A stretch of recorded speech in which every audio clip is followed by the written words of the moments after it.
10, 9, 8, 7, 6, 5, 4, 3, 2.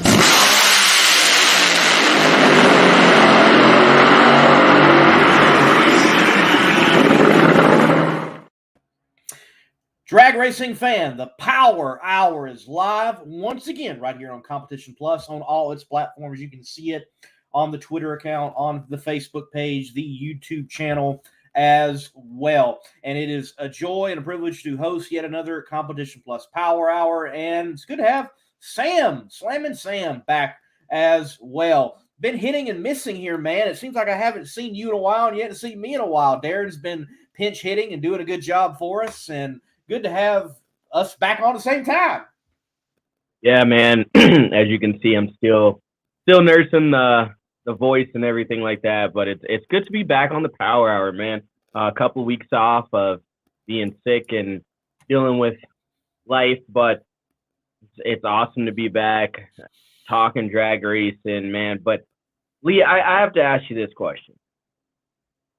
Can you believe that there's only 2 races left in this season? Like this race season has gone by so quick.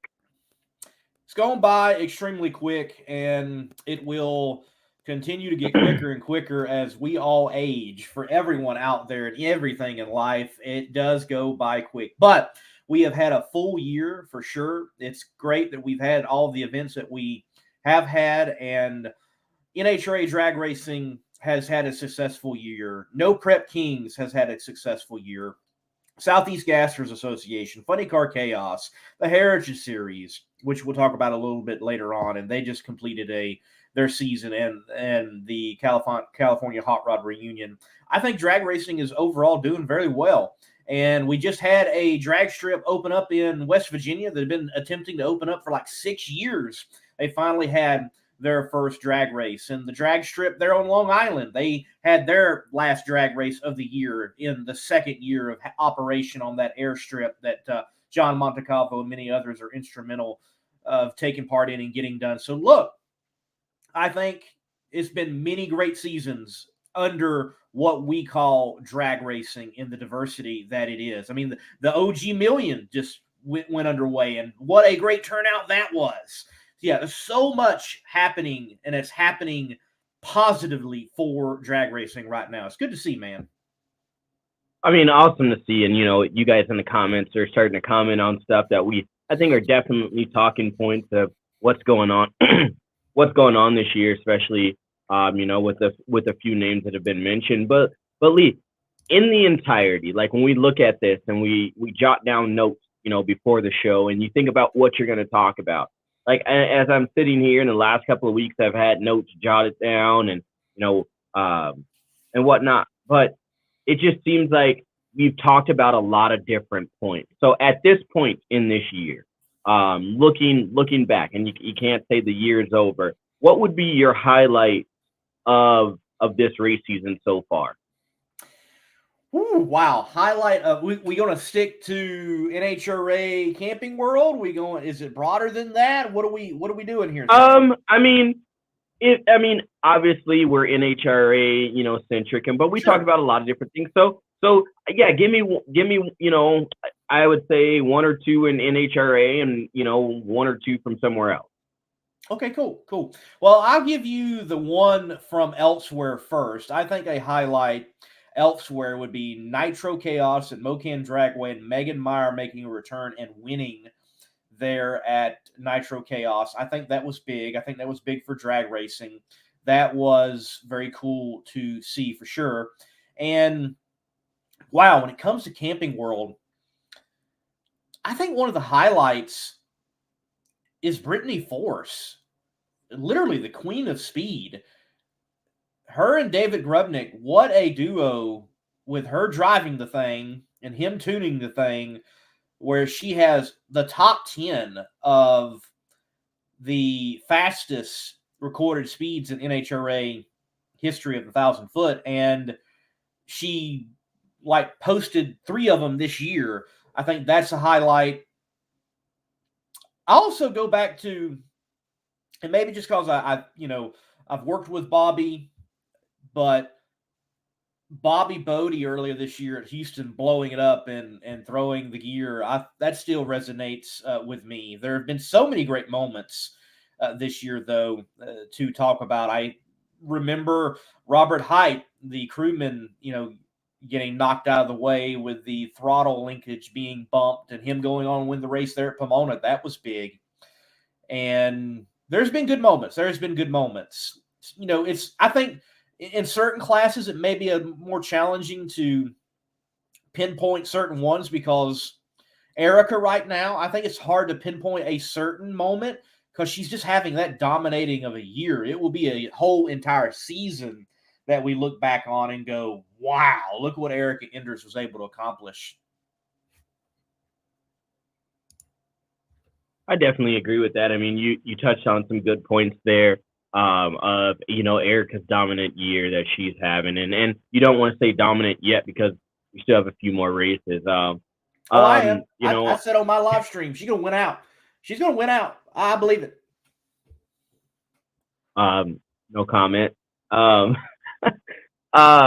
yeah, you have that. I mean, I think you have I want to say the changing in the hands, because if you look at what Funny Car was at the beginning of the season versus what it is now, I would say a changing in hands, because we looked at, Robert Height. It was always a question of, okay, what is Matt Hagan going to do next?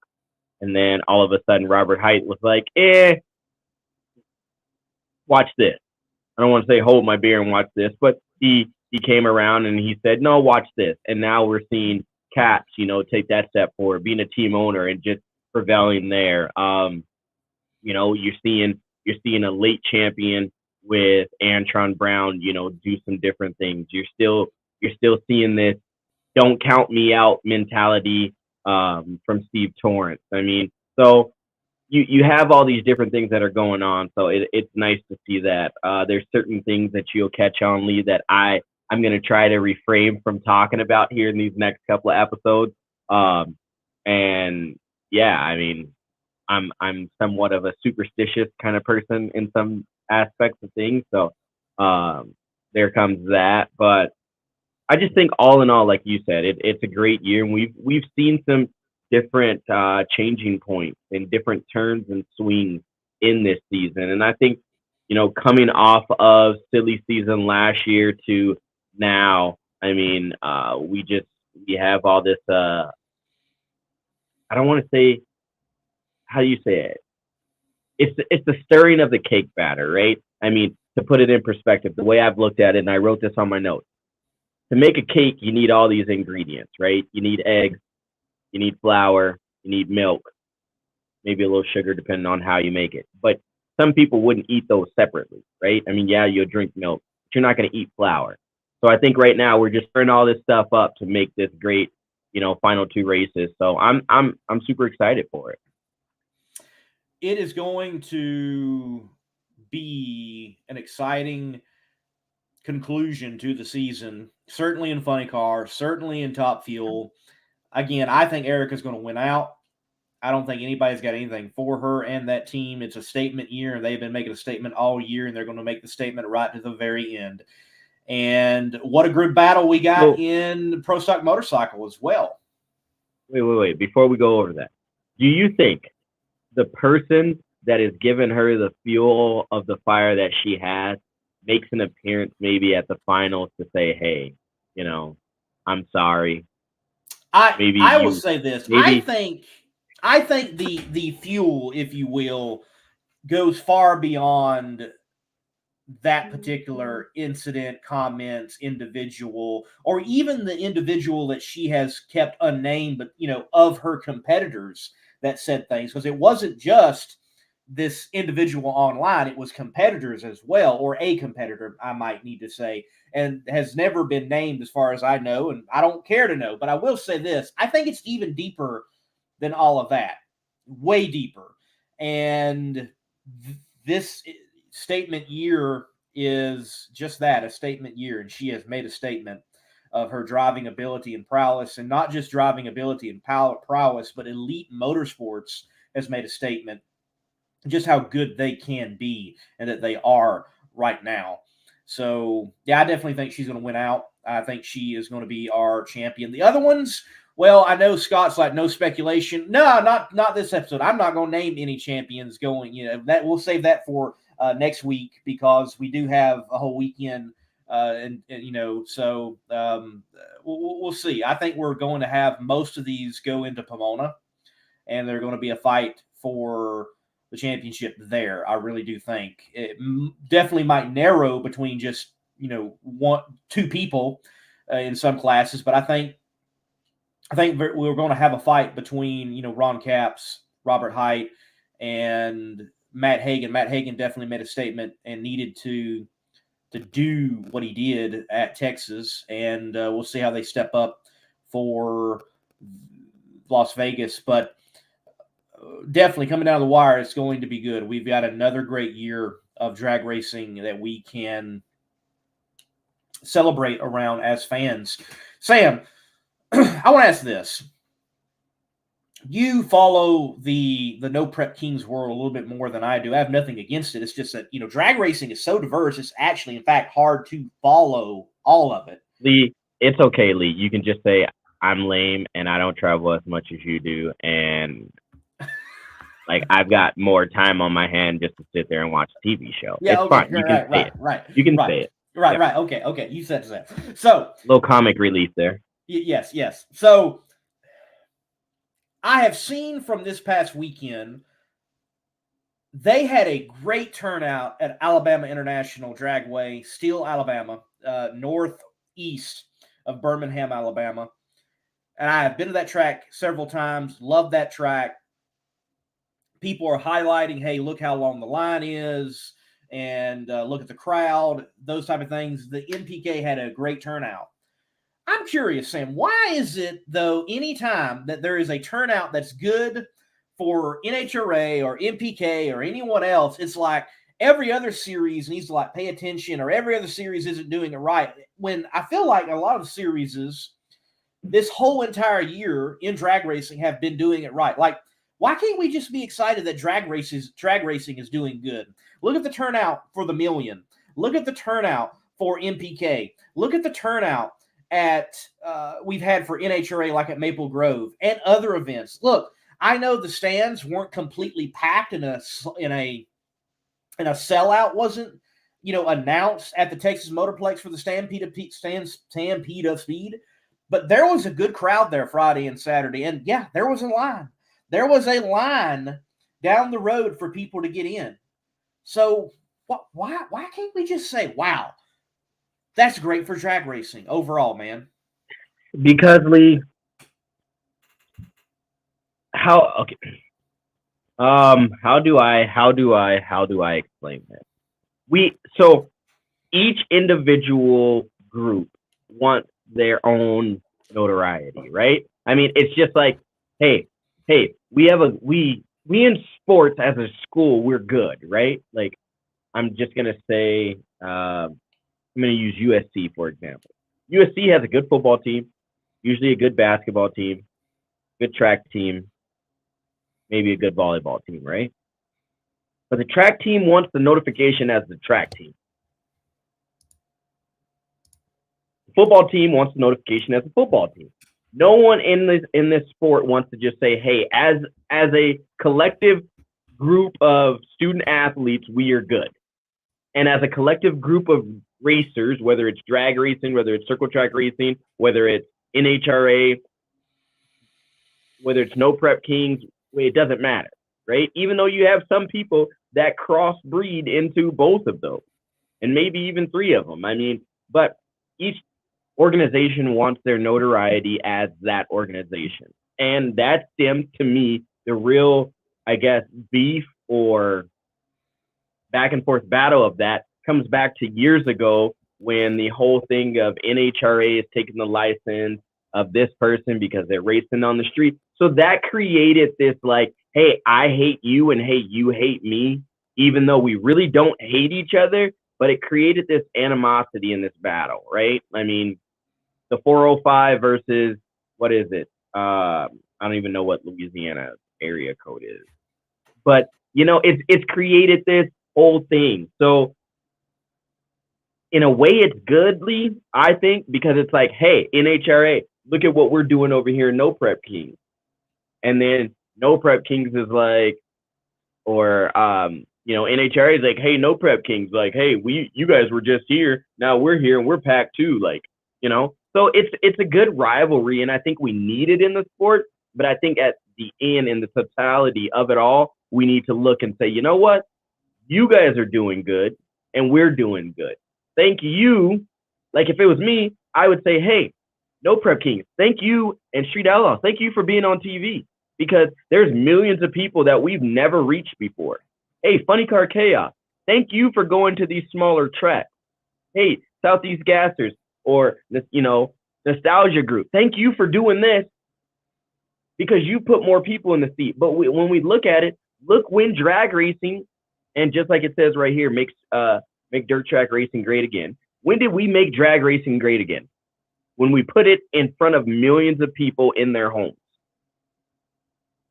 right? We weren't getting the notification that we were 5 years ago, 10 years ago. We weren't before football or leading into, a Sunday night game or following NASCAR, right? We were pushed to the back, seat taken, for all you Forrest Gump fans out there.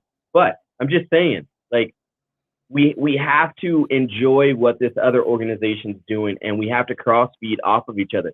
Perfect example, Alex Laughlin. One weekend he's racing NHRA. The next, weekend he's racing No Prep King. Now then he's got Travis Pastrana coming in. Now everyone wants to talk about, hey, did you see in Vegas that Tony Stewart is running? Going to be running a car. Like that's going to bring out if any of these NASCAR guys or any of his, circle track friends can make it to the track. It's Vegas. You don't think people are going to go? Smartest move ever for him to do that in Vegas. It's gonna draw a crowd. It draws attention. But I mean, like I said, I think it's this cross battle. But at the end, to wrap it all up, at the end, we're all making great strides. I mean, that's the way I look at it. I think we are. And I think a group that has got some great strides to be made ahead of them, but they have already made many. That's the guys of the Heritage Series in the NHRA. They had a big race, the California Hot Rod Reunion up there at Bakersfield. We're going to take a break, folks. Right after the break, we're going to bring on our insider, which happens to be Darren Williams Jr. He was out there at Famoso Dragway. We'll be going to talk up some California Hot Rod Reunion right after the break. All of this brought to you by Weldon. Excuse me. No, not coughs, but Weldon High Performance and Weldon Pumps in particular. Thank you, Weldon Pumps, for pumping up this show. And if I can find the commercial, did someone move it on me? No, they didn't. Here it is.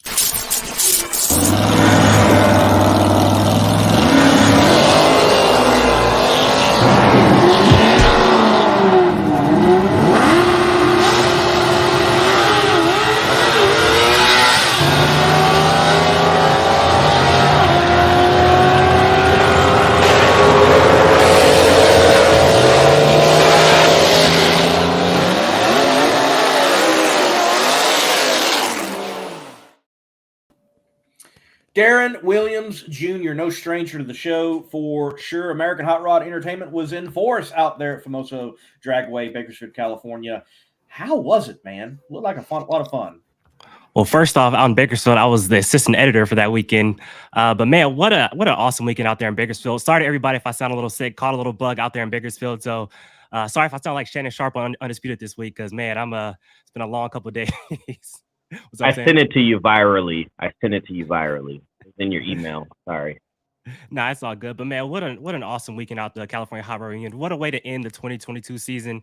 I mean, congratulations to all the winners out there. First off, I want to say that. But in Field Altered, congratulations to Johnny West. We all know Johnny West. He's worked on pretty much every Nitro team in the big show. So I want to give a shout out to him. In Nitro Funny Car, Billy Morris for the Problem Child Funny Car, getting the win. Eddie Knox, the crew chief. What a great job for them. First win in nostalgia Funny Car racing. Cool deal for them. So Eddie Knox, both of these guys never raced on concrete or asphalt, whichever you want to say. Eddie Knox started in the drag boat scene, and so he moved over the asphalt. And then Billy Morris, he started on the sand, and both guys won championships in each of those classes. So to come over to in concrete and get a win, that's pretty cool for them. 4 years, they've been trying 4 years to get a win. Finally got it done. So congratulations to Billy Morris, Eddie Knox, and the whole Problem Child Nitro Funny Car team. And then finally in Top Fuel Eliminator, Tyler Hilton caps off a magical weekend. I'll tell you what, if you guys don't know the story, before the California Hot Rod Reunion, him and his dad bought the old Tony Bartone car that they ran back in, I believe, 2015. I mean, that's just such a dominant car. And it's not like, oh, you buy it and you're going to go out and win it. No, you still got to tune the car. But they came out, qualified number 1, low ET, won the race, won the championship, left nothing on the table. Just a magical weekend for Tyler Hilton. Want to give a shout out to him, his dad, Bobby, and the whole Great Expectations Top Fuel team, because they came out to play, did a badass job too. I mean, what a way to, like I said, what a way to end the season. It was amazing. We're going to have them on later on tonight. Looking forward to talking with them. Yes, season dominating performance out there, because other than Top Speed, they got it all.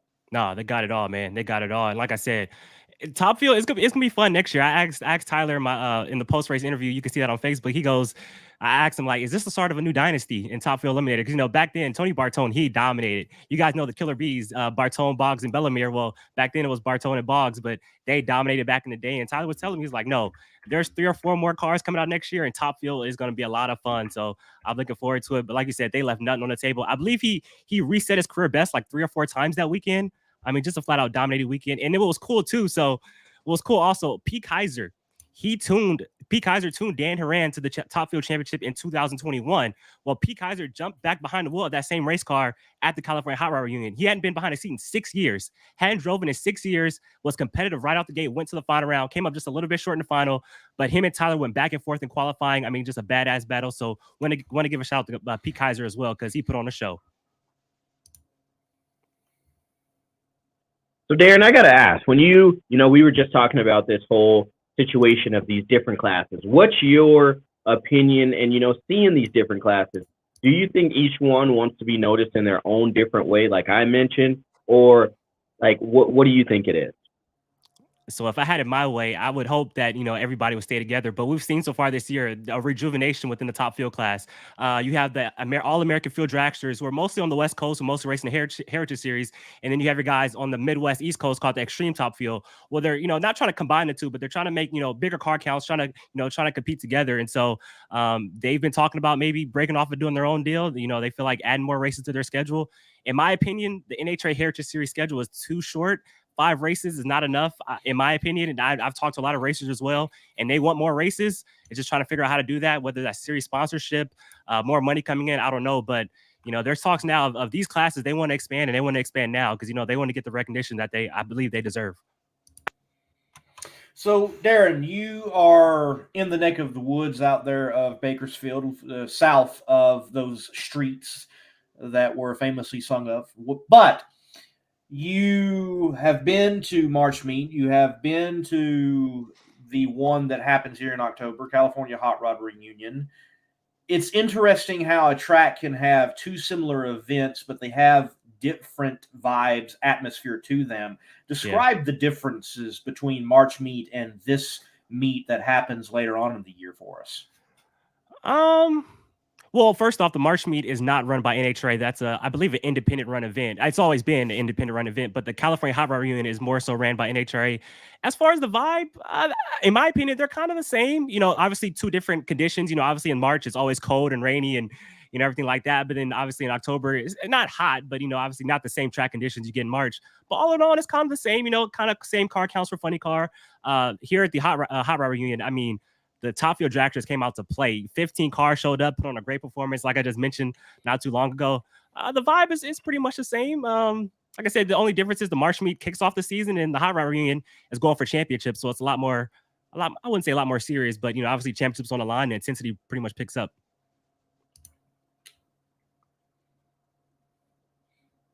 All right, Darren. I mean, I asked this question too, and, you're looking at this different style. Do you see any drivers? And I want to make this correlation to what we were talking about again. I'm asking this question, but do you see any drivers that you'd like, what? I'd like to see this person in, a fuel car or like a Top Fuel car, or someone, and I would wonder who they could compete against, in a funny car. Someone, is there someone that stands out maybe to you that you'd like, what? If there was a seat available, that person for sure needs it. Dude, I'm about to go on for forever because I'll tell you what, these dudes can drive. They can flat out drive. I'm gonna tell you that right. All right, so I'm gonna start naming them off now. Wait. First off, Darren. First, what's up? take a deep breath. Breathe. All right, here you go. Here you go. What's funny though? When I was walking up to everybody, because they've seen my content, they go, "Oh, you're the guy who talks fast," and I'm like, "Yeah, I'm sorry. I'm trying to work on it." But so let's start off. Bobby Cottrell driving for the legend Bucky Austin, 5 consecutive nostalgia funny car championships in a row. I'll tell you what, that dude can flat out drive. He is a badass, and I'll tell you, he is cutthroat. That dude wants to kill. Not kill, but he wants to step on everybody's necks he races against. That dude is intense, and that's why he gets the job done. He is a great driver. Also, Drew Austin. Drew Austin has proved he can win championships. Drew Austin is the son of the legend Pat Austin. As we all know, Pat Austin drove alcohol funny car and Top Fuel back in the day. James Day. If you guys remember James Day has driven a nitro funny car back in the day. James Day, he rises to the occasion all the time. I tell you what, known for reaction times, that dude can drive. Adam Sorokin is my guy. Adam Sorokin, he is the one who should have had a big show career. Adam Sorokin is one of the best nostalgia racers of all time, driving the champion speed shops. That dude can get it done. Tyler Hilton, the driver you guys are going to talk to today. Tyler Hilton, a young guy, can drive his butt off. Obviously just won the championship, and it goes to show if you have a horse, he can get the job done. Man, Tony Gerardo went to the finals past week, and Billy Morris, who won the event, I feel like he has the experience and the skills to get it done. I can go on and on forever. There are so many guys in this series that can get the job done, that can drive. I would love to see somebody get their shot one day, because these dudes, they work their butts off, and I'm ready for them to get the recognition that they deserve. All right. Well, man, look, give us the planned rollout for content on your channel, American Hot Rod Entertainment. I know you've already got some interviews up on your Facebook page. Again, American Hot Rod Entertainment. But what are the plans on YouTube and elsewhere, man? So basically, I put out a just kind of a winner's interview. I've done this for the past few years. Whenever the March meet or the Hot Rod event comes to town, I do like a quick like winner's interview type of deal. So I just continued that on. Basically just some more driver features. I talked to Ron Hodgson. A quick second, he didn't have a lot of time. I just got a quick few minutes with him. Just talking about the Bubble Up funny car. You guys know Gordy Bonin, 240 Gordy. They had the tribute Bubble Up paint scheme, which was so cool. And Nathan Sitko from Canada was driving that car. Ryan Hodgson, his son, can make it. I believe he got tested positive for COVID, so he couldn't drive the car. That's about it. Just just highlighting these drivers the best way I can. There'll be some more articles on these different drivers coming out on Competition Plus soon. I got some whatever didn't go on the notebook will go on the actual website soon. I'm gonna send those over to Bobby soon. So just a lot more content, maybe some full elimination videos. I don't know. I mean, so we'll see. We'll see as it goes. But I'll tell you what, I had so much fun this past weekend. Cool. Well, before we let you go, we're going to go through some victory lane photos. Just describe them quickly for us. Dave Commel sending to Competition Plus. We're going to bring them up. We'll start right here. Who we got in the victory lane right here, man? I believe that's Dustin Lee, Junior Fuel right there, and I believe Brad Woodard in the background. Junior Fuel. Dustin Lee doubled up, I believe, in Junior Fuel, and I believe it's either Indy 107 or Pro. I'm not for sure. And then we got the you go back for me real quick. Man, I know his name. That's A Fuel. I can't think of his name right now, but he's a badass champion right there. Man, I hate that I forgot his name. Actually, you know what? I got the list up right here. Give me 1 second. Because give me 1 second. I'm putting him on the spot, y'all. Yeah, because Ken Bates. Ken Bates. There we go. Ken Bates. I tell you, that dude has over 10 championships in A Fuel. That dude's a badass. Give me 1 second. 1 second. So I think this is what, AA gas? Yeah, AA gas. And I just had their thing up. That is Mike O'Connor, I believe. Yes, Mike O'Connor. Yeah, in AA gas. I'm sorry, I only cover nitro out there. I'm sorry, you guys. Oh, okay. I'm sorry, man. I'm putting you on the spot here. No, it's all good. It's all good. Sorry. It's all good. Pro Mod. Who was in Pro Mod? I got him somewhere myself. Oh boy. Justin Wake, I believe. Justin Wake. There you go. And the cool story about Pro Mod too. So when you guys talk to Tyler about that, Brett Williamson, he was racing a Pro Mod and Top Fuel this past weekend. He actually went into this race with a chance at winning both championships. And I tell you what, he came up just short in Top Fuel, didn't qualify. He was the points leader coming in, didn't qualify. Heartbreaker for that team. Mike Fuller and the whole Forever Young team. You know, obviously they have Dave Yahara over there. I'm sure you guys know that name. He's been around Nitro Racing for so long. Just tough break for the whole team. I hate to see it, but you know, it's the way it goes sometimes. It does. It does.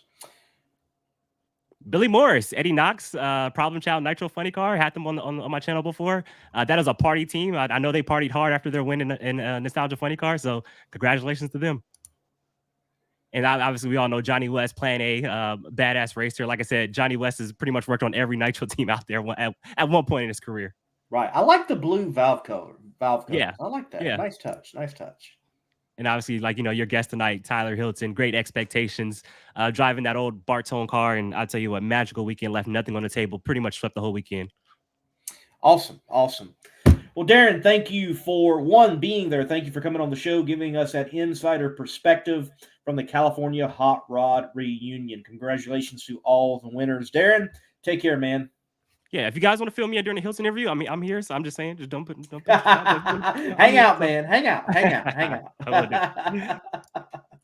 Well, folks, we're going to take a break, and right after the break, we've got our first guest lined up. Our guests tonight are Tommy DeLago and Bobby and Tyler Hilton, the winners there in Top Fuel, California Hot Rod Reunion, Bobby and Tyler Hilton, and then Tommy DeLago, part of the tuning brain trust with Justin Ashley, and what a stellar year they are having there over at Davis Motorsports, Justin Ashley Racing. Going to take a break and bring Mr. DeLago on. This word from Holly. Classic car owners, make your headlights over twice as bright with Holly Retro Bright LED headlights. A plug-in replacement for those dim halogen seal beams, Retro Bright maintains that classic look and lasts 6 times longer. Stay safe and click the link below to learn more.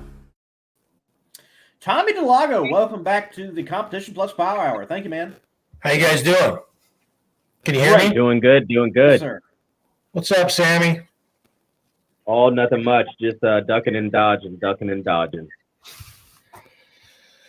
Well, here we go. 2 races left, huh? Yeah, I mean, I'm still, kind of shocked about that, right? This season has gone the way it has. 2 races left. What does that mean for you? I mean, I saw you last year, pretty much this time. I think it was this time in Vegas last year, or the early race. We were standing at the trailer waiting to get credentials, and we were kind of talking, and then next thing I know, I seen you over at Justin Ashley's pit, and here we are today. I mean, describe that. Yeah, Vegas will be, Pomona will officially be a year that I've been with Davis Motorsports and Justin Ashley. Last year, before Vegas, they invited me to come out and talk to Justin and Dustin Davis and talk about working out here this year. And after Vegas, they're like, why don't you just start in Pomona? I'm like, whatever you guys want. And it's been smooth sailing ever since. Mike and I work very well together. Mike Green, that is. And all the crew guys on this team have awesome chemistry, do a very awesome job, make very minimal mistakes, and it shows in the performance of the car. I mean, Mike Green is the big kahuna on this team and makes all the final calls, but none of this happens without the guys that work on the car. Well, it certainly has been a stellar year for the whole entire team, and going down to the final 2 races with a good shot at winning the championship, and one of the best drivers out there right now, if not number-wise, the best. Tommy, looks like it might be able to nab another one. Do you think it's going to happen? I don't even really think about it. I know that that's kind of like an old wives' tale, but I've been here several times. I've lost them before. I've won them before, and I've been telling the guys the same thing. We're just going to treat every race like it's just another race. Do what got us there, and don't change it up. And that's what the winter time is for. The winter time is to update your parts, maybe skin the cat a different way and try to improve your performance. Right now, it's all about racing, being consistent, and doing everything the best you can. But, man, the ultimate goal is to win the championship, but really that's the Twinkie at the end of the string, right? The whole year is what you should enjoy. The pursuit of the national championship is what actually is fun. Winning the championship after you've won it, you get that accomplishment. It's okay, cool. It's actually the pursuit and the stories and the times and the memories that you've made with your team throughout the year. That's really what it's all about. So I want to ask this question, and it's brought in by someone that's tuning in. They ask, what kind of coffee do you drink? Man, anything I can get my hands on, pretty much. Hey, I didn't like coffee for years, but it's become one of my new vices because I quit smoking in 2019, and I don't even drink that much anymore. So it's coffee for me every morning, and it gets my morning started. It's become my morning vice, and I think it's a lot healthier than what I used to do. So whatever I get my hands on, sometimes it's a restaurant, sometimes at home. I don't mind a little cinnamon in it. To be honest with you, a little cream and cinnamon, and I'm good. I like that. Cream and cinnamon. That's a good choice. Good choice. No coffee ever. Oh, man. It'll change when you get older. Yeah, right. It'll change when you get older. Yes. So, yeah, because that's a lot better for you, that Monster. Oh, a lot better. So, Tommy, look, we know you own a beef jerky company. What beef jerky pairs the best with a cup of coffee? Well, I actually, before COVID, I was working with a gourmet coffee company designing our own coffee to be sold in my, I have 2 retail stores, and I wanted to put it on our online store. So now that things are kind of getting better again, I want to try to get hooked all up on that. We had formulated a cherry maple coffee to mimic our cherry maple jerky, and it was off the hook. I could not quit drinking it. Okay. That's a bit different. So, Tommy, I got to ask. I mean, I see you guys in the pits. I interact with you guys quite a bit. But the vibe, like Mike Green is laid back. He's to himself, very quiet until his, group of friends, I would say in Indy and in Brainerd, they were there, screaming Mike Green at the ropes. But then you're fist bumping the guys. You're chatting with them. What element does that bring to that full-fledged team that you guys have at Davis with a character like Greg, Big Mike? You got Mama Sharon that's probably whipping up some meal or, making sure the guys have got that. And then you got all the different guys. I mean, how do you guys manage, okay, got one guy that's very serious and then you're kind of like that laid back mentality? Well, I don't really know how much or how it affects it or what it does, but nobody's complained about it. So we just keep being who we are. Each guy's his own person. You named it right there. Mama, she takes care of all the guys. I mean, it's basically a family organization. Dustin Davis has known most of the people that work on this car for a long time. I grew up in California and somehow never crossed paths with any of these guys. And about 70% of the guys that are working on the car, including Dustin Davis, are from California and not far from where I grew up. So I don't know if that's helped the chemistry, but I knew instantly by the end of Vegas last year, once they offered me a job, even though I have a business to run, I wasn't sure if I could do both. I knew that if I pass this up, I would kick myself for the rest of my life. And, it has been a bucket list item to work with Green. We worked together on Darryl Gwynn's at the last year of the Yankees sponsorship, and actually had the car starting to run pretty good towards the end of the year. And we've always said, man, it would be cool to work together again and try to, finish what we started, which is do things the way we both like to do them. Both of our own twists on it, and I think that we'd have a chance at a championship, and here we are. But we only have a chance. We're still a long ways away. You got points and a half at Pomona. You still have a whole other race in Vegas.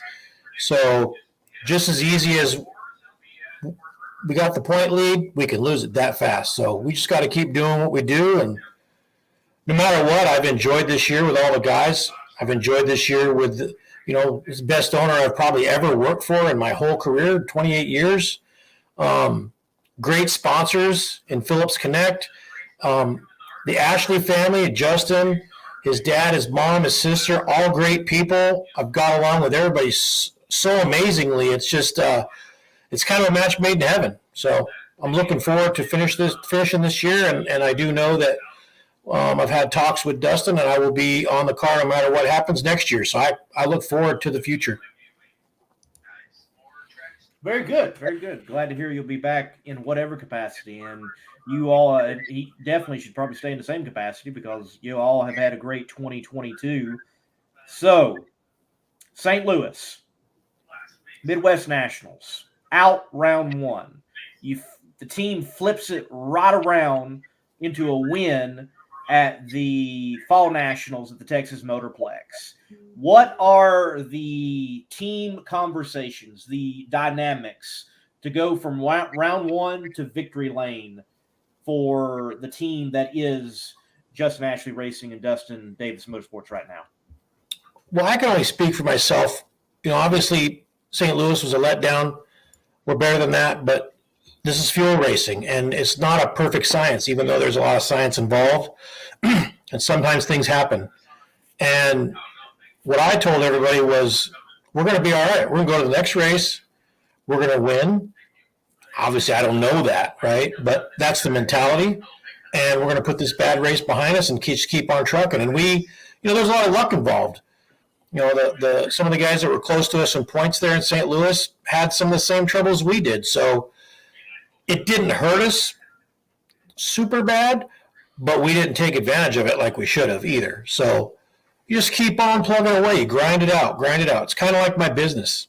We were flying high in 2019, getting ready to expand, getting ready to sign a whole bunch of different private label companies and do wholesale for a couple of big companies and almost double the size of our company. And then COVID hits, and we still have the business, but it doesn't really make any money right now. But we don't give up. We just keep grinding, keep working, and sooner or later it'll turn around and it'll get good too. And that's I learned that from drag racing.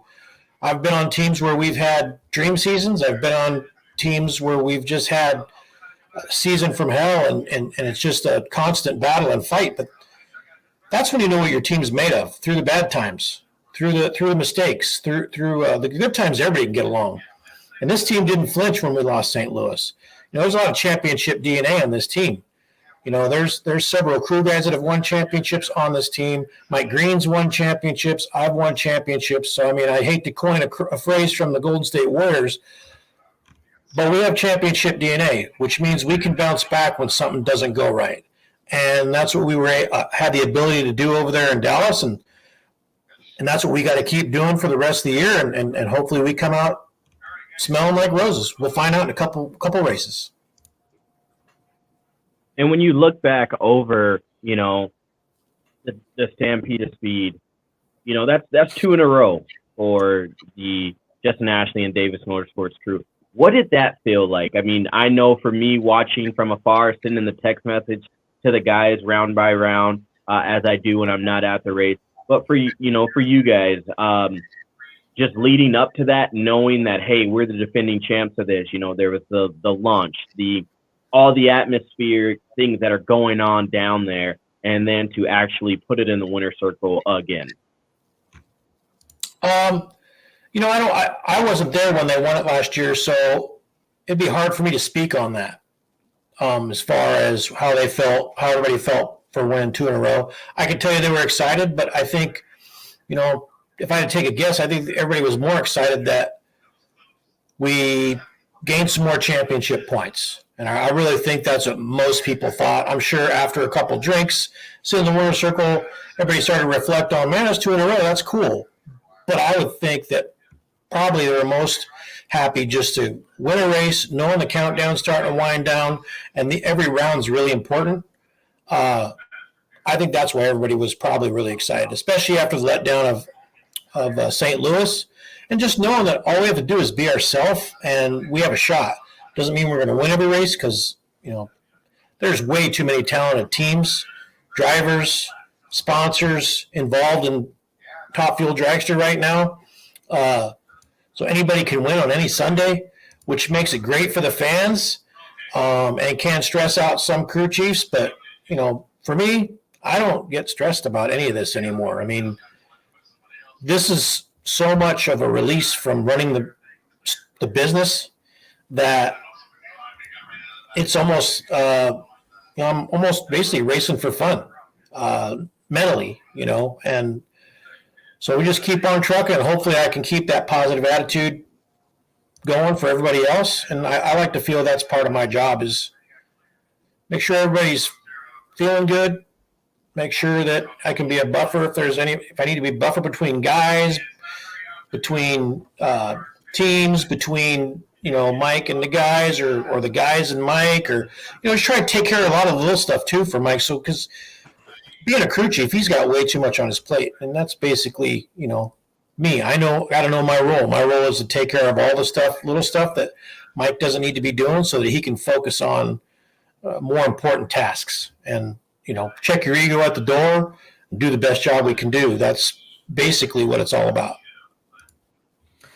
So, Tommy, we talked with you right here on this show early in the year, and you'd already seen Justin in action before coming onto the team. Now you've been with him throughout this year of 2022. What are some things you've learned about Justin as a driver that impress you? What are some things that have even changed that you might have had preconceived notions of, and you've learned over time that you think differently? And why is Justin a driver? I firmly believe he is one that can deliver a championship in the driver compartment for this team in 2022. Okay, your last question of why is a driver like he is and can do that, I have no idea.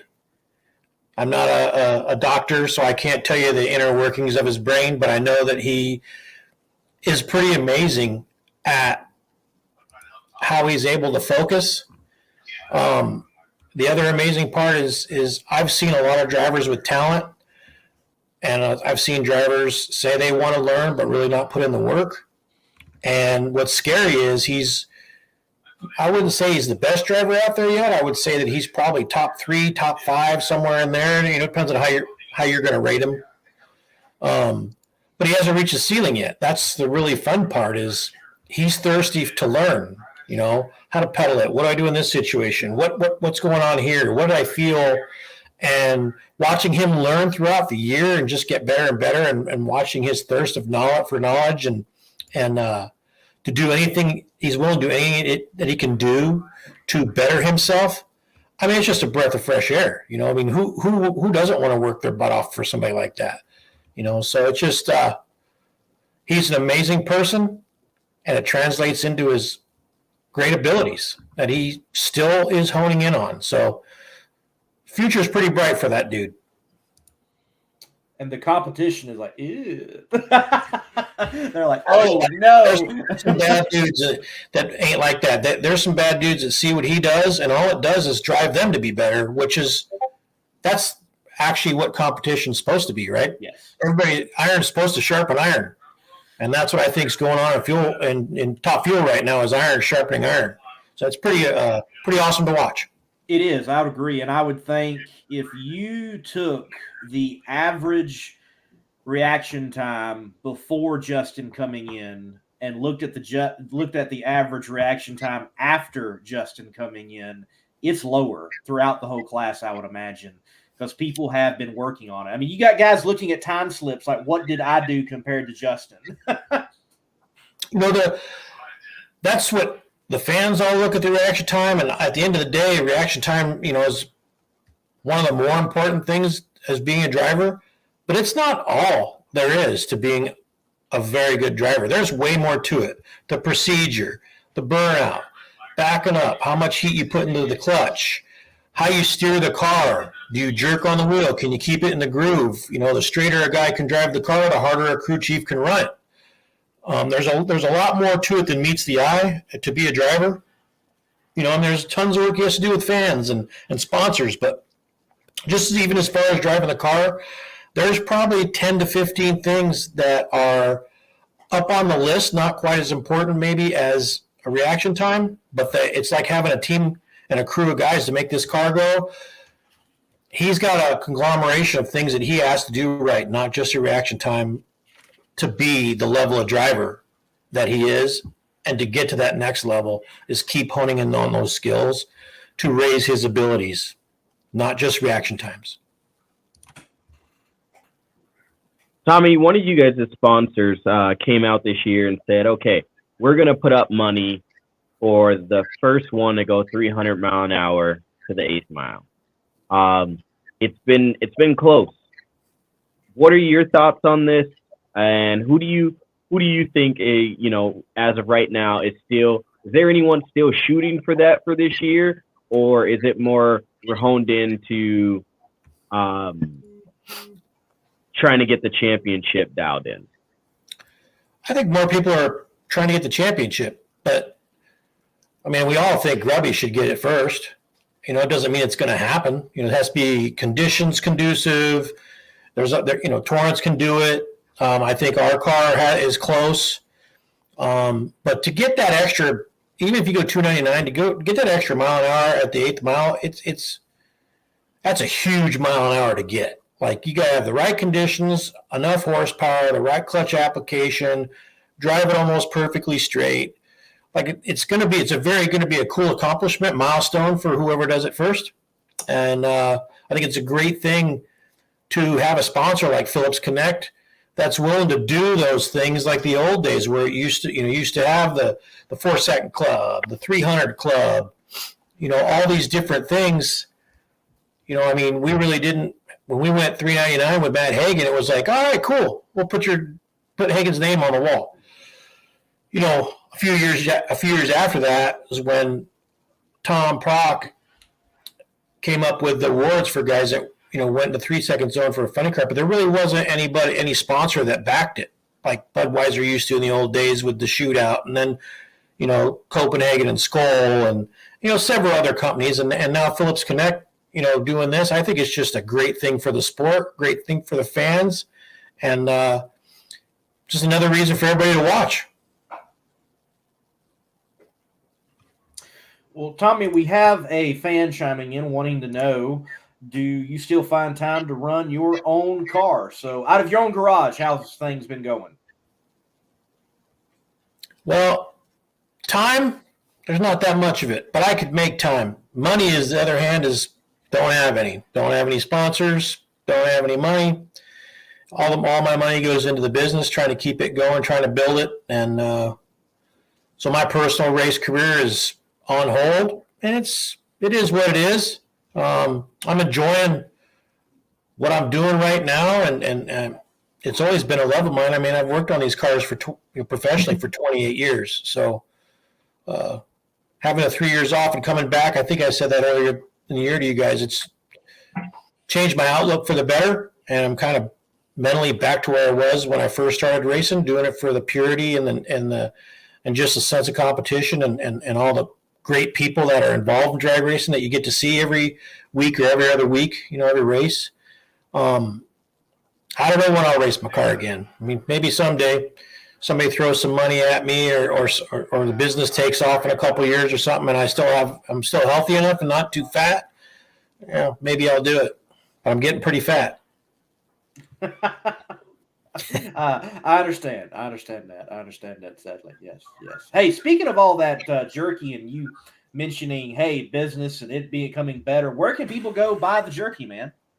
Go to our website, www.beefjerkyunlimited.com.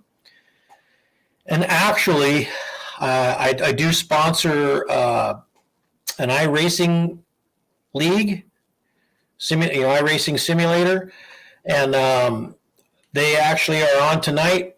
Our league is the league I'm sponsoring is called Turn 5, and we have a discount which anybody that's listening tonight can use. All caps, Turn 5. You'll get 15% off of all of our small packs of jerky on our website. We have 18 flavors of beef, 5 of pork, 5 of chicken, and you can buy it in 3 1/4 ounce packs or 1 pound packs, whatever you choose. Awesome, stellar. Is that race? Where's it streaming at? Is it Turn 5 on YouTube, or is it streaming at all? You can search it as Turn 5. It's on YouTube. It's really funny. The company we found to stream all their races this year on Tuesday nights at 9 o'clock is actually Turn 3 streaming service. So we didn't do that on purpose, but somehow it all worked out like that. And, it's kind of a cool thing. We're doing I'm helping out with the league, not just with sponsorship, but also the structure of it. So instead of it just being one vehicle like most leagues are, we decided to do a 15-race series, 5 different vehicles, 3 races in each. So they're going to race off-road trucks for 3 races, ARCA cars for 3 races, open-wheel modifieds for 3 races, SU2000 open-wheel, like 4-cylinder, almost like a Formula Ford for 3 races, and then rally cross for 3 races. So it's going to be cool, give all different styles of driving to all the guys, so not just one guy is going to dominate. It's pretty fun. Very cool. Very cool. It's good for beef jerky. They buy a lot of beef jerky, them sim gamers.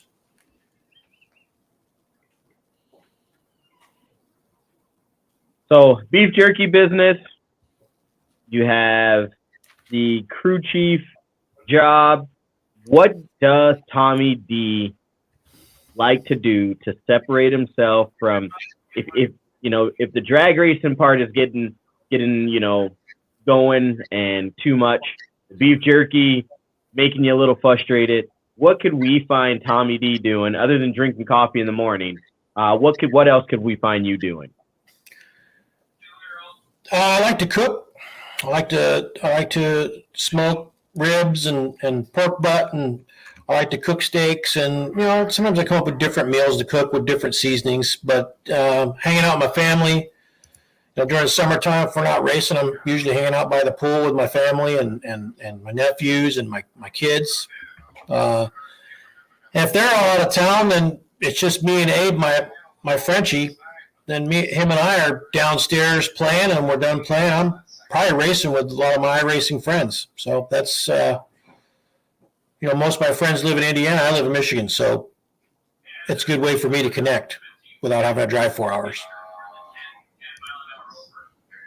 Yeah, Sam, right now their ARCA cars are at Bristol. And you see in the logo, the Beef Jerky Unlimited. So, Tommy, hey, thanks for sponsoring some esports, man. Appreciate that. Thank you, man. Thank you, guys. Thanks for having me on. Love talking to you guys. Love seeing you at the races. Well, I'll see you guys in Vegas. I will not be in Vegas. No, I will be headed to Jamaica for a wedding. Well, man, I think I'm going to skip the race to go to Jamaica with you, man. No, but I will be. In Pomona. All right, cool. Can't wait to see you guys. Thanks for having me on. I'll see you guys in Pomona. Thank you, Tommy. Take care, man. All right, later. Tommy D. Hey, guys, look, go get some jerky. Use the promo code TURN5. Go check out his company. Get some jerky. He's a lot of great flavors, and I need to do it myself. And so everybody, make sure. Look, this is one of those areas. You got someone in drag racing. They were just on a show. They're giving some time. They're talking to you. Go support this man's company. If you're actually a fan, put some money where your mouth is and go buy some beef jerky. Who doesn't like beef jerky? You don't like beef jerky. Lee. Don't say it, Sam. Don't you say it. No, listen. Okay. If you read my Facebook post the other day, I love beef jerky. Just can't eat it right now. Give me a couple of weeks. Hopefully, I figure some stuff out, but I can't eat it. So somebody out there, do me a favor and order something for me. If you eat it and you send me a message and let me know how good it was. Oh. Right. Hey, like 426 Henry, do what he did. Just ordered some jerky. Do what he did. What he did. Like Darren, you know what should happen? Darren should order some and then eat it and say, I ate it. Because Darren, that's my brother. Yeah. Not a mother. Right. So yeah. I think Darren, hold on. This is how we're gonna do this. Darren, you gotta order beef jerky and eat it for me, okay? Because I can't eat it right now. I will definitely order beef jerky to support. I mean, I will order the beef jerky to support, but I don't eat beef jerky myself. But I will order it to support. Goodbye. You're un-American. Goodbye. Like, if I could throw this at just like, bye, Darren. Bye. All right. Well, He's not allowed to come on for the rest of the interview. He's like, check out there, check out. Don't you stay down there in the green room. I see you. You're not coming back on. You're not coming back on. see, now you did that. Now Hilton just signed out. I know So he checked out. I know they think there's issues going he on. probably, It's you know what okay. he's thinking right now? He's thinking, I ain't gonna be on this show with a guy that don't eat beef jerky. Right, that's what he's thinking. Yeah, that's what he's thinking. Wow. Oh man, yes. I Actually, think the coffee question was for Darren. it was for Darren, Oh. which that worked out. That worked. We'll bring Darren back. So, what coffee do you drink, Darren? I don't drink coffee. How are you wound up like this? Like, I drink Monster, and that's only so I don't get headaches. But these, hey, no lie, seriously, the rehab, like a lot. But Darren, like, you don't drink coffee? My dad drinks a lot of coffee, just didn't translate down to me, didn't get pass down to me. So I don't drink any coffee. Okay. You Nah. may not drink coffee, but you drink like lattes, don't you? Nah, that's You're that's not for me. you're- That's not for me. You're Not a for me. pumpkin spice latte guy, aren't Not you? for me. Nah, not for me. I you know what I do like though? I do like hot chocolate. I'm not gonna lie. I like hot chocolate. I ain't gonna lie. Darren. It's pretty good. You like warm chocolate milk. Cool. yeah, Cool. I do. Cool, Darren. I don't Wow. know. I don't dislike coffee though. I like coffee. I just don't drink it every morning. That's the thing, you know. So you're a latte guy. You go to Starbucks. No, don't you? I don't go to Starbucks. I don't go to Starbucks. You know, my dad has Look, the you see? You see how he's leaning his hat down, Lee? I don't go to Starbucks. I know. don't go to Starbucks. you know, if my girlfriend wants me to pick her up something from Starbucks, I'll do that. Oh, now he's backtracking, Lee. Yeah. Lee, No, he sounds like me a couple of weeks ago. Lee, he sounds like me a couple of weeks ago. Backtracking. Darren, you getting caught. You getting see? So, Makes Nah, sense I don't there. drink. I don't drink any cold coffee. I don't drink any hot coffee. You know, I naturally just am on this high all the time. So there you go. There you go. Yeah. So while we're waiting, we do have, they are in the green room, but I don't see a picture. Oh, they just left. The Hiltons are on and in and out. So we're having a little bit of technical difficulty. So we're waiting for them to come in. They won Are they in traveling? Nostalgia Top Fuel Eliminator there at the California Hot Rod Reunion. We're going to have both Bobby and Tyler Hilton on. Darren, while we're waiting for them, bring us up to speed with their story once again for the viewers that are on. And by the way, I do want to say I'm sorry to all the Facebook viewers. Something is wrong on the Facebook side of things, and Yeah. you're not actually able to watch the show on Facebook. Must be an issue with StreamYard. Sorry for the technical difficulties. I think it's like one of the first times ever out of 99 episodes that we weren't streaming accurately and properly to Facebook. So I'm sorry about that. But Darren, bring us up to speed on the Hiltons there in Nostalgia Top Fuel Eliminator. Well, Tyler and Bobby have been sporting the big block Chevy for years now. Big block Chevy program is what they've been sporting. And I guess they just felt like it wasn't good enough to win, basically. And so what they did was they went out after Tulsa, before the California Hot Rod Reunion, they went out and bought a new Hemi dragster that was formerly campaigned by Tony Bartone and Steve Boggs.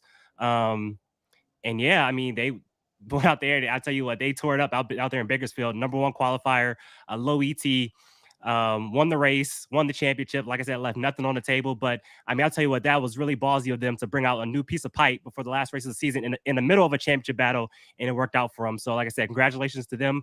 Pulling out a new car, pulling out a new piece of pipe to go for a championship, got it done. The last time I remember that happening, and it's kind of like not the same thing, but I remember Alan Johnson, 2011 with Dale Worsham. Dale Worsham dominated throughout the regular season, kind of struggled throughout the countdown, and right before Vegas, he pulls out a new car, a brand new race car, and they go out and win the championship. I thought that was so amazing. So, and like I said, just because you buy a championship-proven car, you still have to go out and tune the race car and get it down the track. So that just goes to show the talent of Bobby Hilton and what a driver Tyler is to get this job done. So congratulations to them, and can't wait to talk to him. Yes, and let's do that now. We're going to take a break, and we are going to bring on the Hiltons after this break. We'll chat with them. This word from Competition Plus Products.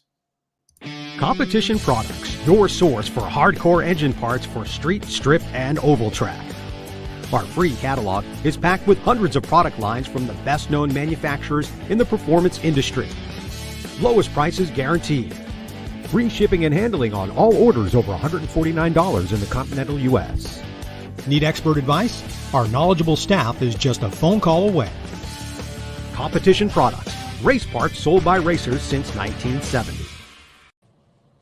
Tyler and Bobby Hilton, welcome to the Competition Plus Power Hour.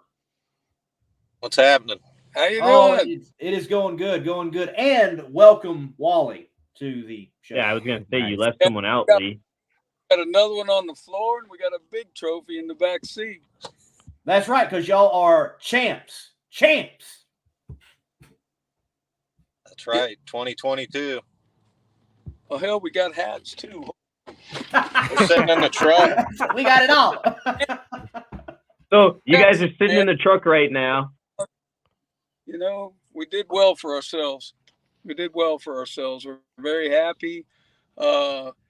We're on our way home with one of the trucks. The race car's out west. We're going to go to Pomona, display the car at the World Finals for the Heritage Group, the NHRA Heritage Racing Group. Yep. So you guys are in the truck right now. Whereabouts are you guys, and how much more traveling do you guys have left to do? Texas, and probably try to be home tomorrow night. It's like 1,000 miles left, but probably try to do it all in one day. Yeah, I know my mom just made the. Go ahead. I know my mom just made the trip from San Diego. They drove to El Paso one night, and then El Paso to Houston. So I mean, I remember making that trip as a kid, so I know how boring that ride can be.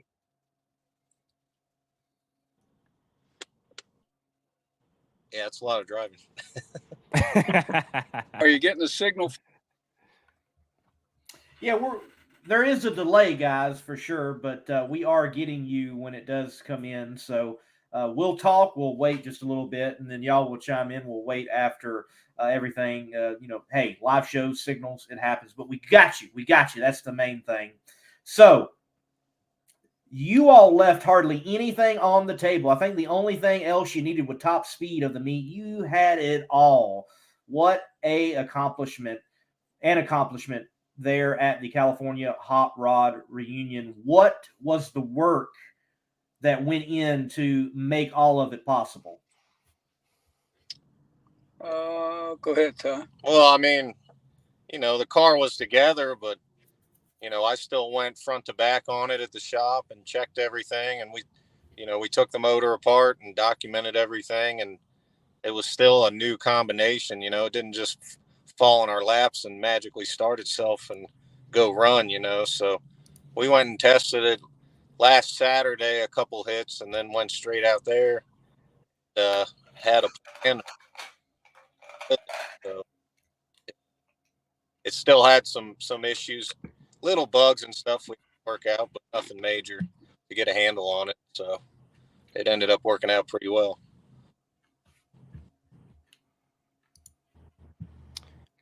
And so, Tyler, I'm sure you're tired of seeing me at the Hot Rod Reunion. You see me at least like 5 or 6 times coming up to your interview. So I know you're tired of talking to me. So, but real quick, you guys showing off the hardware and everything like that. But the Hiltons gave me this cool little poster from this past weekend. So I want to say thank you to you guys for that. But this is a question for Bobby. So obviously, like we said, the new race car coming in, you still have to tune it. You still have to get it down the racetrack. For you, Bobby, as a crew chief, was there any more pressure on you knowing like, hey, we got this championship-proven car, and now I got to get it down the racetrack and prove that we can win?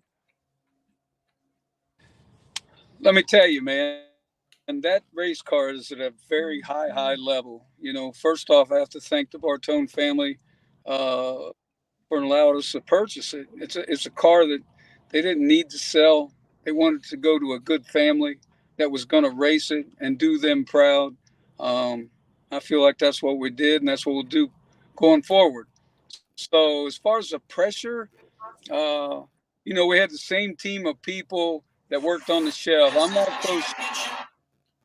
I'm not so sure that anybody could have taken that car and turned it around like we did at that race meet in a professional way. Now, we also had our great friend Jason Bunker come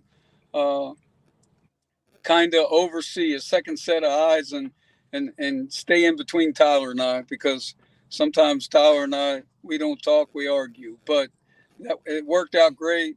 All the same crew, Tony Lombardi and Jake and Reese and Bob Davis, all the same fellas have been going up down the highway, man, for the last 5 years with that Chevrolet. Came right on and went right to work on that Chrysler. So Jason actually took a lot of the pressure off of me. It was great to have him there. And the great news is he's going to be able to come back and go the whole series next year with us. Nice.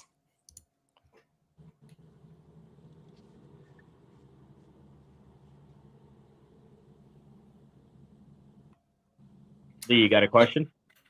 I do. I was waiting for you, Sam. Okay, we got 3 on the screen here. Well, more than 3, 5 technically. But guys, been a lot of talk that next year Nostalgia Top Fuel is going to have even more cars, even more competition. Mm-hmm. Do you feel that the class, that group of front engine dragster drivers running on nitro, that may very well be on a trajectory that is moving upward and moving better overall for exposure, racing, competition, and for you guys as competitors? Yeah. I mean, more cars out there and more competitors. It's going to make the competition harder. You know, once a few people start running hard, and everyone gets to kind of bounce ideas off of each other, and then they start running better. It's better for everybody. I think everyone's going to step up because it's going to be more people to bounce ideas off of, and it's going to want to try harder, to race harder. So, yeah, I think it's a good thing. I mean, I think we still need to get some more companies and maybe some associate sponsors involved with it to help out. That's kind of the big thing, kind of looking forward right now. But as a group of cars, I think, there's going to be some more, and the competition's just going to get harder. So we've got a great group of cars. We really do, whether on the East Coast or West Coast. You all know my feelings about the NHRA Heritage Series. I think it's a great series. I think it's at the highest level it can possibly be. And we're going to work to create more venues for us to race at. I mean, we don't want a ton, 4, 5, 6. That's a great race series. But we're here to support the series, just like we're going to Pomona with the race car and putting it on display, man. And that's why we went the next step with this car. We had a great race car. We did a lot with it, but we made the move now, looking forward to next year and the year after and the year after. This wasn't just for one race. And so everybody got to get ready. So we'll talk about that. And, that's a great question there by you, Lee, is that performance is getting better. There's more people coming into the class. But does that, now for you guys being the champions, does that put a target on your back? Or are you guys, just going to come into next season with your head down and, just ready to try and do what you did again this year? Oh, yeah, man, absolutely. Does it put a target on your back? Sure, it puts a target on your back. I'm not really sure. I mean, I hope we still have as many friends next week as we had 2 weeks ago, but we'll see. We are very serious about our racing program, just like everyone is. Anybody that takes one of these cars and brings them to the racetrack is serious.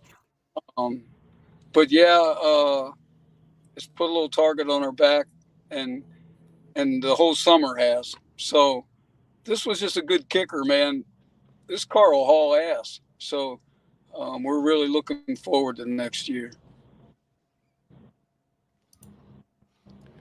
And so, Tyler, like your dad just said, the car hauls ass, and I've actually this a couple of times throughout the weekend, but just tell us, some of the biggest differences you've seen between the big block Chevy and this new Hemi, kind of driving and, visibility and stuff like that. Driving wise, yeah, it's got more power in the middle for sure. The car responds a lot better. But you definitely got to be more ahead of it. There was a couple times I felt like I was going to get a little bit behind it, and I didn't let myself but then there's just little things like little procedure things that are different that I have to change. And, but I've gotten used to them. I've picked up on them pretty quick. And then that car, it's got its own little characteristics that are different. Every car's different, just like how it wants the burnout to be done and stuff like that. So, but they're just little things, and we're picking up on them as we go. But yeah, it's a good car. It's a nice driving car, and it's definitely got a lot of power in the middle to the other end. It's a fun ride for sure. So, Tyler, for those that may not be familiar with yourself on this particular show, we definitely do have a NHRA Camping World centric audience. Describe your path and journey to getting to the point of winning a championship and the final race here in the California Hot Rod Reunion in the Heritage Series in Nostalgia Top Fuel Eliminator. What was the process of getting to this very point? Like first ride to today? I mean, we started running the car before this 5 years ago, and it was a progression for sure. And we got it running pretty decent with the Chevrolet in it, and then we had a few stumbles, and but then we came back, and then we had that big fire there last summer, and that set us back for a while. But we were on a trajectory to come back pretty well with it. But just we had to go to another level. I mean, that car could run mid to low 80s, and go mid to low 60s and high 50s when we needed to, because I think in another year or so, that's what it's going to take to do anything in this class. It's a really competitive class. So no, I went right into a nitro car. But as long as you focus on driving them and have respect for them and don't get behind them, I mean, you'll do all right. It's a lot of work. I do all the work in the shop. I mean, I shouldn't say I do all the work, but I do a lot in the shop, and I'm pretty close to the car, and I have a pretty well understanding of everything that goes on with the car. So I think that helps too. But, yeah, I live with it, so I know quite a bit about it. But yeah, I hopped right in a front motored nitro car, and that was about it. So.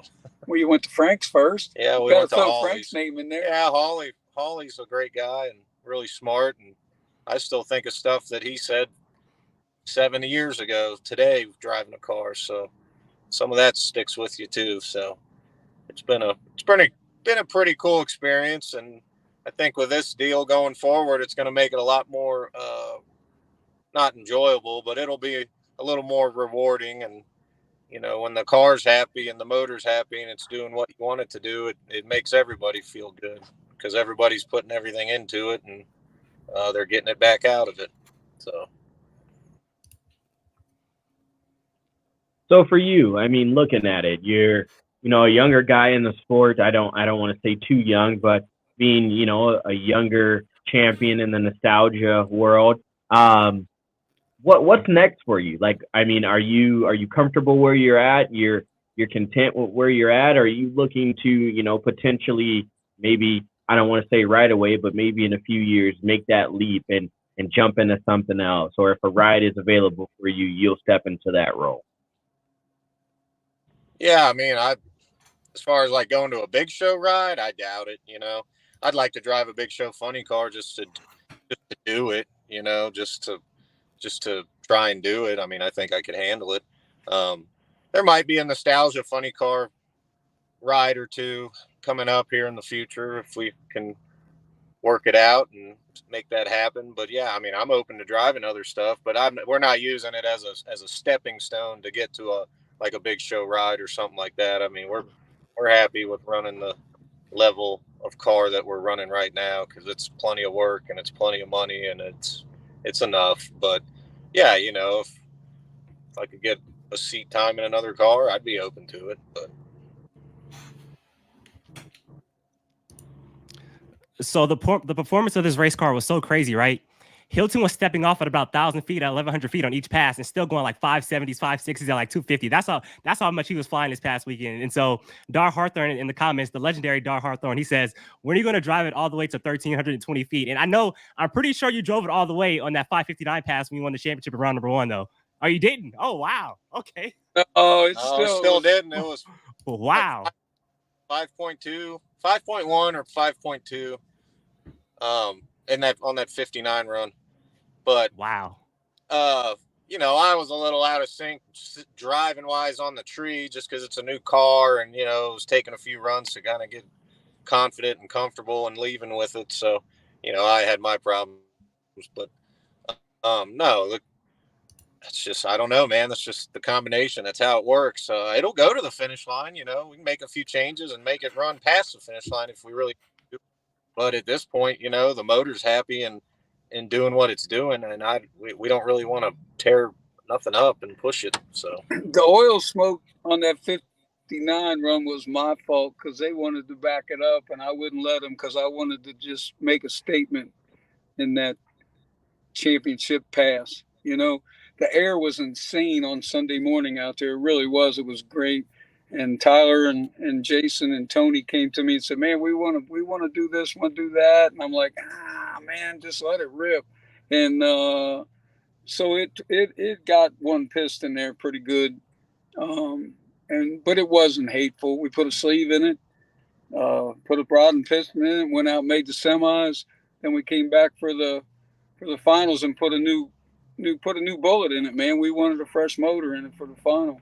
So, and it paid off. It was a great final round run for us. And Lee, I don't mean to cut you off, but 550s in nostalgia racing is off the hook. That means you are getting it. And so the fact that he stepped off, the way he stepped off early and still went 59, that is amazing. I'll tell you what. And just to go back on it real quick, just to set the scene for you guys, that first round matchup, he was taking on Brian Hall. Brian Hall is known for cutting good lights. And so when Tyler, and he was in the championship too, if Brian Hall could have beat Tyler Hilton in round number 1 and went on to win the race, he would have won the championship. So that was a big round right there. And Hilton stepped up, won the race, and went 59. That's clutch right there. So just want to set the scene for you guys.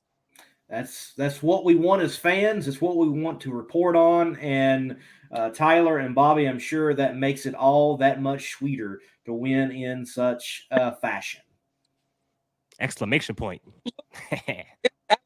And I mean, that race, Pete Kaiser had a badass hot rod there, and I felt like he was going to be the car to race with. We were 1-2. It was a gunfight all weekend in qualifying. And that was the exciting part. You get 14, 15 cars show up for an 8-car show. It was a gunfight to get in the show. I mean, we were going back and forth. And that's what made it great. And getting after it that first round, it made me feel good. That car will run quicker, I think, once we get a real handle on it and understand it more. It wasn't one of them cars you're just going to jump in and go out and run 50s. It wasn't going to happen. We figured that out pretty quick at Bowling Green.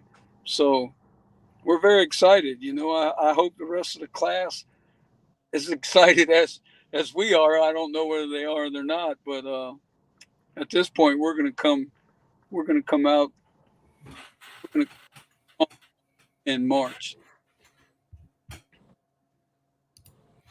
So speaking of other races, and you mentioned March meet, what else do you all hit with your configuration? Is it just the Heritage Series? Any other match racing out there for you guys? What else is on the calendar for the team? We'll do all the Heritage Series races. We used to do some match race stuff for good guys a couple times a year, and maybe a couple other dates, just tracks and stuff. But right now we're definitely committed to all the NHRA, the Heritage Series races, and then we're open to a few match race things here and there if they pop up. Otherwise, that's where we're at for right now, and with a couple little tests in between. That's enough, man. Yeah, it's a lot. I mean, it's a lot. Even though they're not big show cars, they're still nitro cars, and to run them on this level, it's a ton of work, and it's a lot.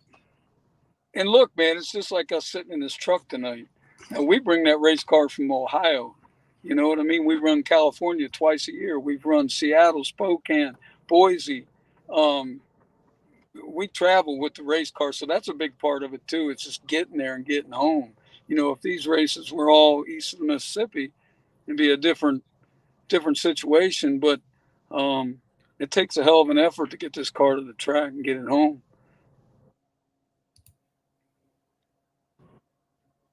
And that's a lot of it that I think a lot of us don't see, you know, is the travel part of it. A lot of people don't understand, you know, some people may think that you guys fly in or do this, but there's a lot of countless hours that I know Lee can attest to, you know, just being on the road. And, you know, it just sometimes it may just be you, or sometimes it's you and, you know, co-pilot. But it looks like you said, this time you guys got a couple extra members traveling with you guys.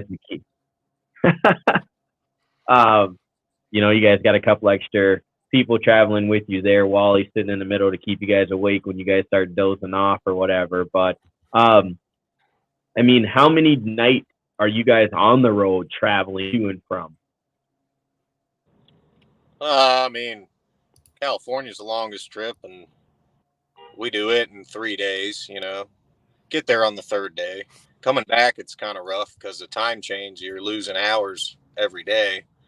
But like I've said, you know, drag racing's 85%, 90% won not at the racetrack. You know, it's in the shop, it's in all the prep work, it's in getting there properly and having the proper pit set up, you know, for the 5 or so seconds that you're on the racetrack. That's the outcome of everything you've done leading up to it. So it's just, you know, it's a lot of mental stuff too. But yeah, it's not like we have 5 laps to get warmed up for the 20 lap feature either. You know, it's so that's kind of the challenge and the fun of it. And yeah, the travel and all that goes into it too.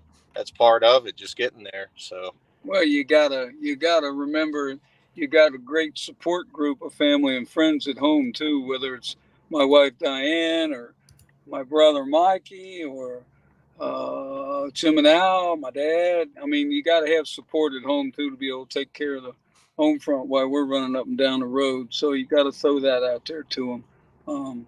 It's a lifestyle, is what it is. I knew that in the '70s. So we spent a lot more time on the road in the '70s than we do now. But we like it. We love it, man. We beat each other up every now and then, but we love it. I just want to give a shout out to my guy, Michael Anderson, in the comments. He's the driver of the West Texas Hustler in French in the Top Field Dragster.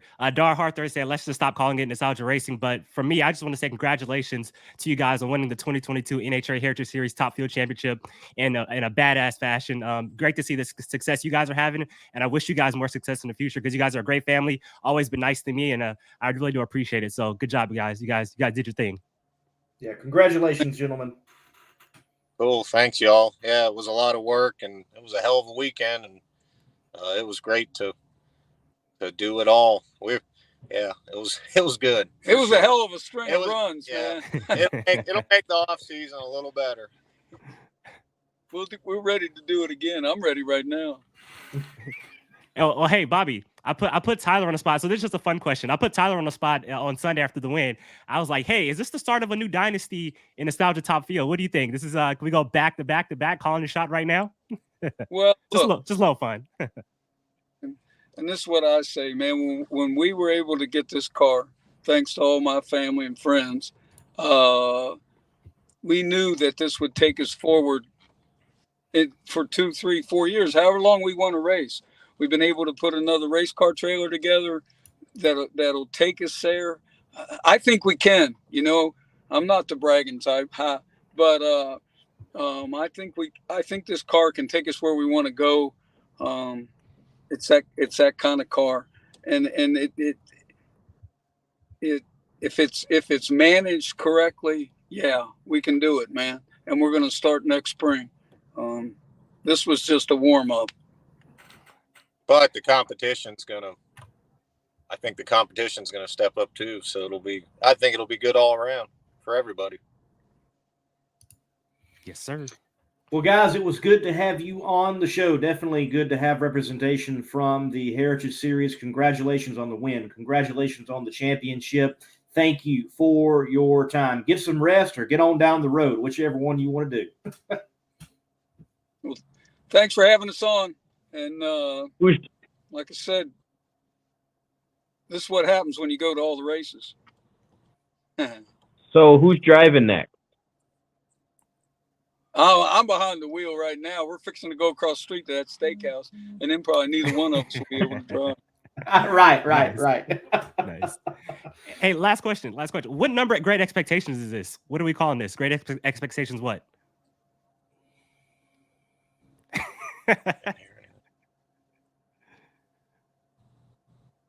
No, I was saying what number Great Expectations are we calling this? What version of this? What are we calling it?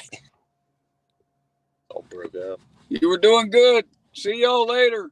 Have a great season. Have some. Y'all take care. Take care. Thank you. Well, we right there at the last moment lost them just a little bit, but I was glad we got through the interview. Great to have some Heritage Series racers on here on the Competition Plus Power Hour. Definitely wish that series got more attention than what it does. I almost feel like,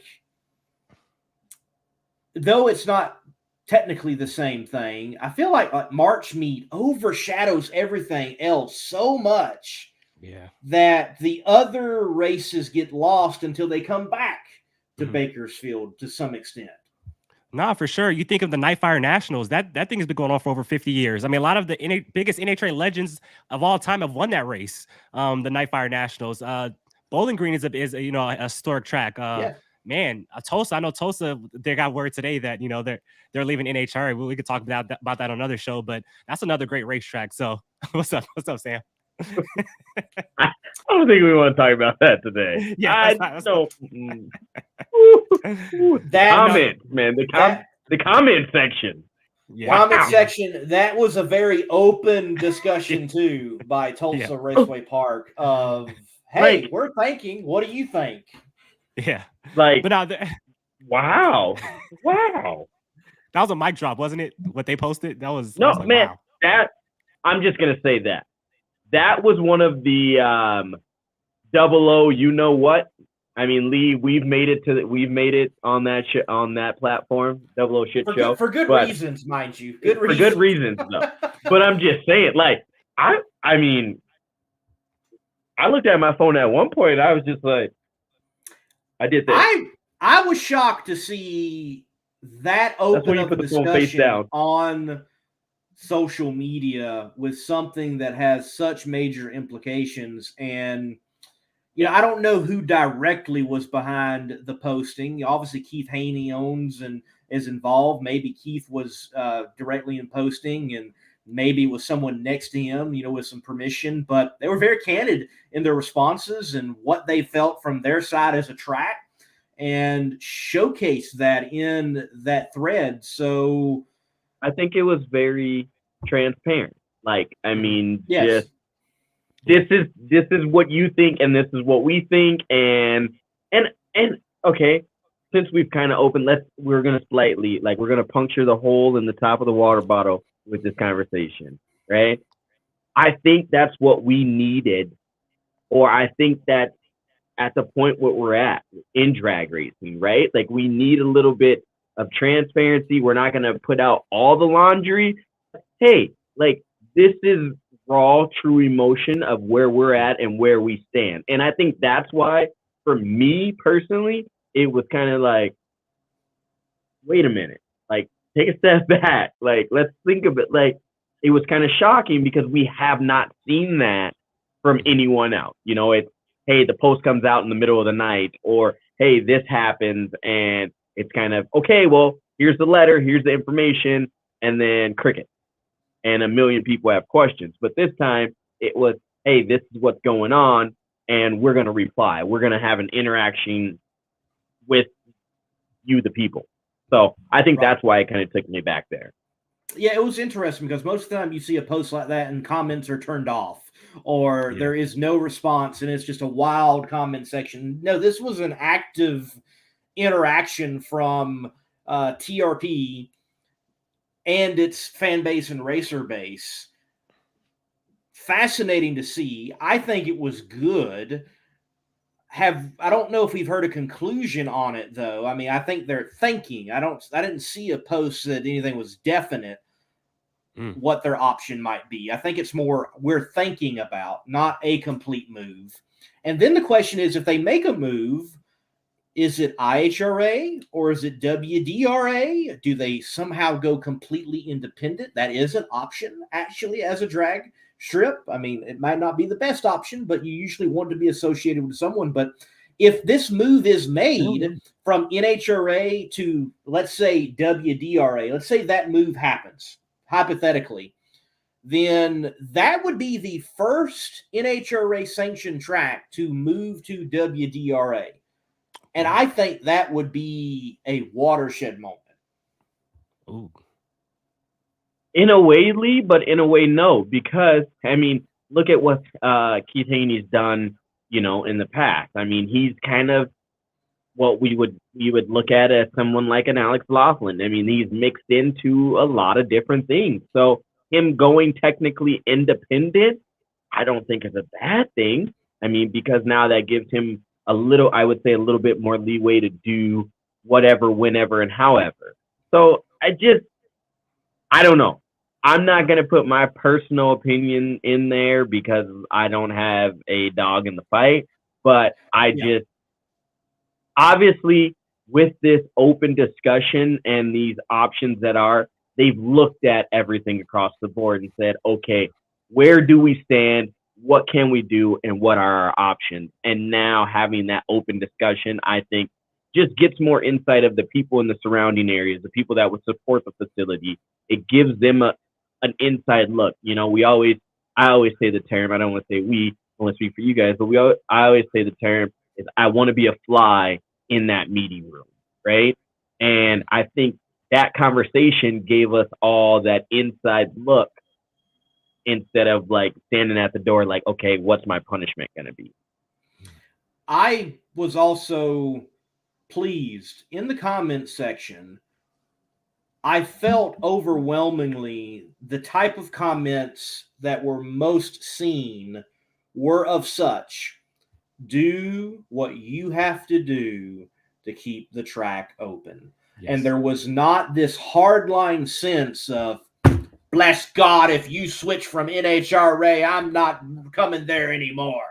If you go here, I'm not coming anymore. If you go there, I'm not coming here anymore. That was good to see, I think, that you had people keep the track open. Let's do what we got to do and have that track in our backyard open and operating for drag racing. Mr. Hawthorne says no track needs a sanctioning body today. Insurance is readily available and no RA affiliations at comparable prices. And that's just it. Everybody's like, oh, well, they go to WDRA, we'll go IHRA. What, you can be independent. There are tracks out there, and they're rare in the landscape of drag racing, but it is possible. And I could see Keith Haney doing that, just being on independent drag strip. And yeah, I mean, and just from the Heritage Series landscape, first off, it's interesting to see what they're going to do. I hope they make the best decision for themselves as a racetrack, as an organization. But just from the Heritage Series standpoint, I mean, that race, doesn't bring the biggest amount of funny cars, but I mean, the Top Fuel dragsters always come out. And what I think is so cool is that it's in the middle of September. It's the Nitro Nationals at nighttime. They always put on a great show here this weekend. So that's one race that I would have always loved to get to for the Heritage Series. But I mean, that Nitro Nationals wasn't always a Heritage Series race. It was once an independent event, so they could still go that way. But I'm a little bummed with Tulsa because seeing how active they were on social media, I've messaged them so many times and have got no responses. And then all of a sudden they just want to blow up and respond to everybody. I'm like, dang, well, come on, man. Because you didn't open up a can of... That's why. That's true. That's true. Yeah, you're right. Go ahead, Darren. Sorry. No, you go. You can go. I'm just talking. You can go. Now, the other side of this is Tulsa Raceway Park says, hey, we're an NHRA sanctioned track.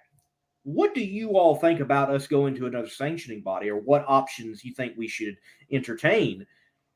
Is this something in which you think the NHRA should answer to, not directly, but give some transparency, as it were, to what a NHRA sanction track actually does get? Because I will be honest, it's kind of hard to get that question answered anywhere but talking to someone like a divisional regional director. We've had the luxury of doing that, I think, on this show, Lee. So, and or knowing some people that work within. But I think it goes back to the style of conversation that they're having right now is saying, hey, this is what we have thought about.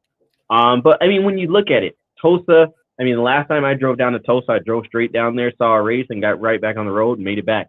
But I mean, Tulsa is in the middle of kind of no prep, backwards style racing. You know what I mean? Down in that Oklahoma area, I mean, everyone, either be street or not be street. So, I mean, you have a lot of different independent racing going there. But I think it's one of those decisions and conversations. Like I said, we can crack the can wide open and try and drink it all at one time, or we can do like we've always done, or as kids we used to do. Darren, I don't know, you might be too young for this, to put the little pinhole in the top of the soda can and shake it up. I mean, it's just one of those things, Lee. I think at this point we just wait it out and see what's going to happen. Hey Sam, just a real quick question. And no, I used to do that, but what I used to do is put the can in the middle, like where the wheel is out on the bike, and make it sound like a motor. I've done that before. But just, you said you've been to Tulsa, and they said we've been. That's how you put a hole in your tire. We were kids, all right. You have to be so no, you're supposed to take. You're supposed to take the track. Like, so what I used to do back in the day is take out all the Dodgers baseball cards, and then use one of the clothespin hangers, and then put the Dodgers card in the spoke. Well, I've never gotten a flat tire, so. But anyway, back to the question. Back to the question. No, just you said you've been to Tulsa, right? And one thing they said in their comments is like, we've been trying 2 years to get a national event. Do you think that track would be feasible to holding a national event, or just from your opinion? You would have to bring in more stands. I mean, to say, you would have to bring in more seating, obviously. And you could host that on the, I don't know really what, but it would be on the non-tower side. You could put seating on both sides, and then you would just have to bring in more bathroom area. The pits would, suffice there. Parking, in and out. I mean, I got lucky. I was there with some people from No Prep Kings at the time and the Street Outlaw thing, so I had VIP parking. But I mean, parking, I think they'll be fine there. Getting in and out may be problems, but I think that's any track that you go to, getting in and out because of where the remote is. But I mean, could they? For sure. I mean, bring in the vendors for snack bars and everything like that. So, I mean, it would take some work, but I think, yes, it could definitely be done. As long as what happened when I was there, you don't have some small pilot that doesn't really know where the airport is and tries to land on the runway when Mike Murillo and Birdman are going down the track. I mean, that's kind of a problem. Okay. Kind of a problem. It was a sight to see. Like, I'm like, that's a plane. Is he coming in? That plane's getting real low. Hold on, wait a minute. That plane's getting really, really, really. Oh, this is buddy, there's lights there. Slow down. Stop. Oh no, this car's going down the track. Oh, and then you see him. Yeah, and then now, and great job on the announcer that day. I mean, literally talking through, he's announcing what's happening at the starting line, and this car, and then he looks up, and I think someone tapped him and was like, "Hey, look, a plane, dude." And so he starts talking about that, then he goes back and forth. So it's pretty cool, but processing that in my head after pretty much like an 18-hour drive and 2 snowstorms that I drove through was not a good idea after being at work all day. I will say this. No, you go ahead, Lee. I'm sorry. No, I'm sorry. You go. I will say this when it comes to NHRA national events. If they can figure out how to do it at Epping, I think they can do it at a lot more tracks than people realize. Mm-hmm. Boom. And with that, I think that's a great way to end the show, because If you can do it somewhere, if it's meant to be done, it's meant to be done. Impossible, in the words of Adidas, impossible is nothing. Darren, the non-eating beef jerky, non-drinking coffee, Hot Rod, ENT. Wait, so Man. you guys really drink coffee and eat beef jerky? Like so you drink coffee every morning? I mean, you drink. Yeah, Me? No. Yeah. Okay, so what's the big deal? I bought this stuff, man. If look, Monster, any energy drink company out there, you guys want to sponsor the show, let us know, because I drink a whole lot of these. Hey, we know who he's rooting for the Southfield Championship. What'd you say? Yes. Hold on, pause. Time out. Wait a minute. Pause. Wait a minute. Wait a minute. What'd you just say, sir? Come again? Come again? We know No. Here we go. I know. See, you're trying to bait me into something. Hold on, no, skip. Thanks, Darren. What's up? Darren. What's up? You're trying to bait me into something. You can't do that. Not today. Not me. You're supposed to be sporting Phillips Connect Macco Tools, and then you're sporting Monster Energy. Like, come on, man. Where's the Phillips Connect Macco Tools hat at? I drink these. This is literally like, okay, so a little bit about me. I can't stay awake. I've got some medical stuff going on, and I can't stay awake. So I either drink Red Bull or those. Today, the choice of today and a lot of other days, because I buy them by the case, like the big case, is Monster. Just because, yeah. But yeah, got him wound out, man. I got you wound up. I'm sorry, man. I'm sorry. Man. No, you over here. Just so now you guys, he tries that, like, what's that called? What's that stuff called, Lee? When people try to tell you something but make you believe what they believe. Reverse psychology. Yeah, there you go. See that stuff. Using a big word. But you tried to do that on me, brother. You should know where I stand. I'm 10 toes down. You know where I stand. There you go. Brittany Force, I see you, man. Brittany Force, come back. Final 2 races of the year. Let's do it. Ladies and gentlemen. Lee, he must have not been a part of the show last year where I had to apologize to a driver this year because of all the stuff I said last year. Ladies and gentlemen, whoever you're pulling for, I know this much. Scotty Cannon is one cool dude, and from CompetitionPlus.com and the apparel in particular, you can get cool swag. We love you. God bless, and keep the pedal to the metal.